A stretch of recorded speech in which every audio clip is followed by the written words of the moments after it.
పారిశ్రామిక ప్రగతి కోసం సీఎం చంద్రబాబు యువ నాయకులు లోకేష్ కృషి చేస్తున్నారని మంత్రి పొంగూరు నారాయణ అన్నారు. నెల్లూరు నారాయణ ఇంజనీరింగ్ కాలేజ్లో మెప్మా నిపుణ సంస్థ ఆధ్వర్యంలో జాబ్ మేళా జరిగింది. అర్హత ఉన్న 250 మందికి పలు కంపెనీలు అవకాశాన్ని కల్పించాయి. ఈ నియామక పత్రాలను మంత్రి నారాయణ అభ్యర్థులకు అందజేశారు. జాబ్ మేళా ఏర్పాటు చేసి ఉద్యోగ అవకాశాలు కల్పించిన కూటమి ప్రభుత్వానికి లబ్ధిదారులు కృతజ్ఞతలు తెలిపారు. జాబ్ మేళాలో 42 కంపెనీలలో ఉద్యోగ అవకాశాలు పొందిన 258 మందిని మంత్రి అభినందించారు.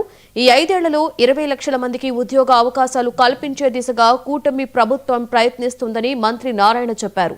ఈ కార్యక్రమంలో MEPMA PD Leelarani, deputy mayor Roop Kumar Yadav, మాజీ మున్సిపల్ చైర్పర్సన్ తాళ్లపాక అనురాధ, మాజీ మేయర్ భానుశ్రీ, నారాయణ విద్యా సంస్థల జీఎం వేమిరెడ్డి విజయభాస్కర్ రెడ్డి, ప్రిన్సిపల్ రవి తదితరులు పాల్గొన్నారు.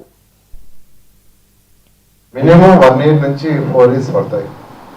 కొన్ని 1 ఇయర్, కొన్ని 1.5 year, 2 years, 3 years, 4 years, 5 years.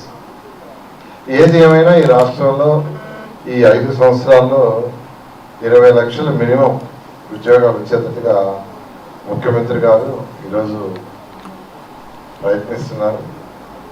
ఈ సందర్భంలో మెప్మా అదేవిధంగా నిపుణ వీళ్ళు కలిసి యాక్చువల్గా రాష్ట్రంలో అన్ని జిల్లాలో ఈ కార్యక్రమాన్ని స్టార్ట్ చేశారు.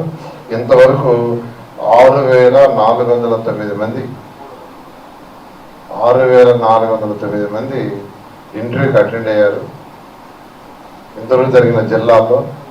దాంట్లో 1,675 మంది సెలెక్ట్ అయ్యారు. నెల్లూరులో తీసుకుంటే ఈరోజు జరిగిన మేళలో 1,739 మంది యాక్చువల్గా రిజిస్టర్ చేసుకొని అపేర్ అయ్యారు. అందులో 258 మందిని ఫస్ట్ సెలెక్ట్ చేశారు.